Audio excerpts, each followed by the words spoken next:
Bem-vindo ao canal Total Audiolivros. O Ego e o ID e outros trabalhos de Sigmund Freud. Uma neurose demoníaca do século XVII. Seção 2. O motivo para o pacto com o demônio. Se examinarmos esse compromisso com o demônio como se fosse o caso clínico de um neurótico, nosso interesse se voltará, em primeira instância, para a questão de sua motivação, que, naturalmente, está intimamente vinculada à sua causa excitante. Por que alguém assina um compromisso com o demônio? Fausto, é verdade, indagou desdenhosamente o Os willst du mir Teufel geben? O que tens a dar, pobre diabo? Mas ele estava errado. Em troca de uma alma imortal, o demônio tem muitas coisas a oferecer, que são altamente prezadas pelos homens, e riqueza, segurança quanto ao perigo, poder sobre a humanidade e as forças da natureza, até mesmo artes mágicas, e, acima de tudo mais, o gozo de mulheres belas. Esses serviços desempenhados ou empreendimentos efetuados pelo demônio são geralmente mencionados de modo específico no acordo que com ele é feito. Qual, então, foi o motivo que induziu Christoph Eisman a fazer seu pacto? De modo bastante curioso, não foi nenhum desses desejos muito naturais. Para deixar o assunto além de qualquer dúvida, há apenas que ler as breves observações apostas pelo pintor às suas ilustrações das aparições do demônio.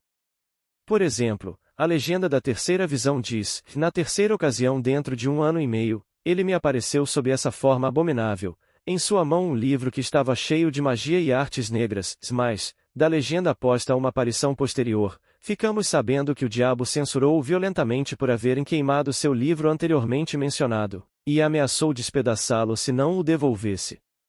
Em sua quarta aparição, o demônio mostrou-lhe um grande saco amarelo de dinheiro e um grande ducado, e prometeu dar-lhe tantos deles quantos ele quisesse, em qualquer ocasião.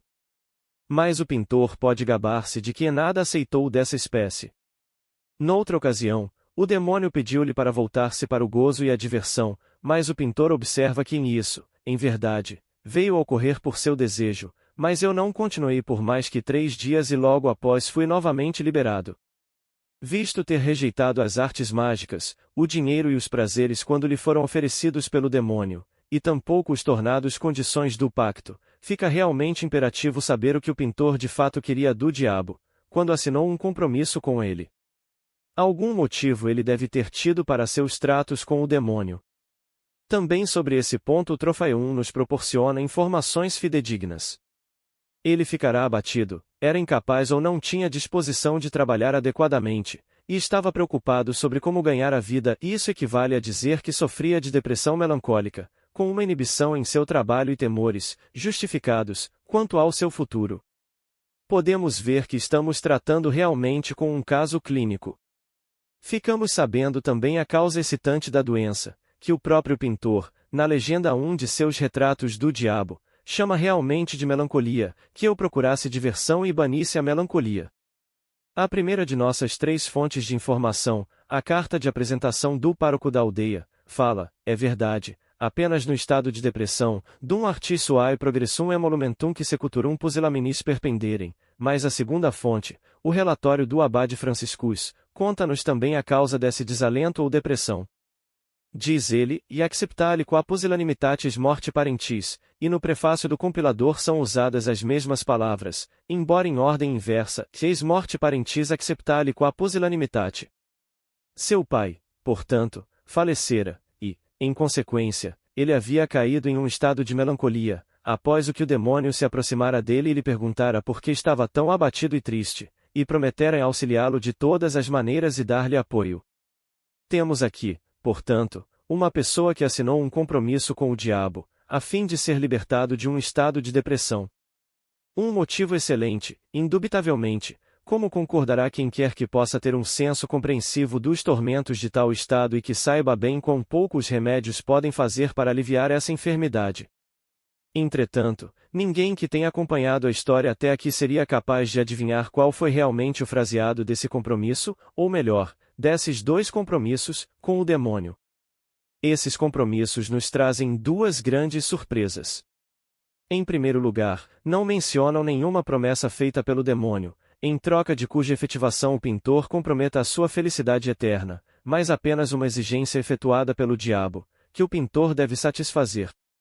Impressiona-nos como inteiramente lógico e absurdo que esse homem deva entregar sua alma, não por algo que deva conseguir do demônio, mas por algo que tem de fazer para este. A promessa feita pelo pintor, porém, parece ainda mais estranha.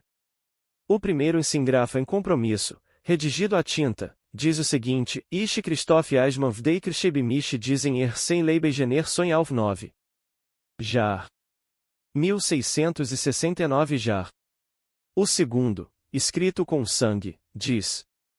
Ano 1669. Christoph Eismann. Ishi Verschreibimishi dizem Satan Ishi sem Leibegner Sonhos o 100, 1d9.